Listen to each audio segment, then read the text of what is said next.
का फल एक छोटे से गांव में रामू नाम का एक किसान रहता था। वह गरीब था, लेकिन अपनी मेहनत और ईमानदारी के लिए पूरे गांव में मशहूर था। रामू के पास थोड़ी सी जमीन थी, जिस पर वह दिन रात मेहनत करता। एक बार गांव में बारिश का मौसम बहुत खराब रहा। कई किसानों की फसल बर्बाद हो गई। लोग परेशान हो गए। लेकिन रामू ने हार नहीं मानी। उसने अपनी जमीन पर दुगनी मेहनत शुरू कर दी।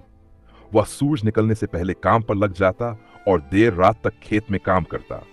गांव के लोग उसे देखकर हंसते और कहते, इतनी मेहनत करने से क्या होगा, इस साल तो भगवान ने भी साथ छोड़ दिया है।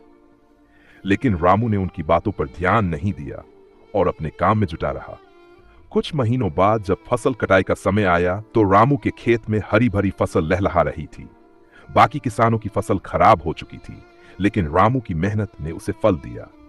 उसने अपनी फसल बेचकर न केवल अपने परिवार की जरूरतें पूरी की, बल्कि कुछ बचत भी कर ली। गांव के लोग उसकी मेहनत का यह परिणाम देखकर दंग रह गए। उन्होंने रामू से पूछा, तुम्हें यह सब कैसे मिला? रामू ने मुस्कुराते हुए कहा, भगवान भी उन्हीं की मदद करते हैं जो अपनी मेहनत पर भरोसा करते हैं।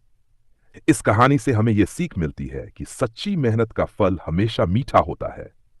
चाहे परिस्थितियां कितनी भी कठिन क्यों न हो, मेहनत और धैर्य हमें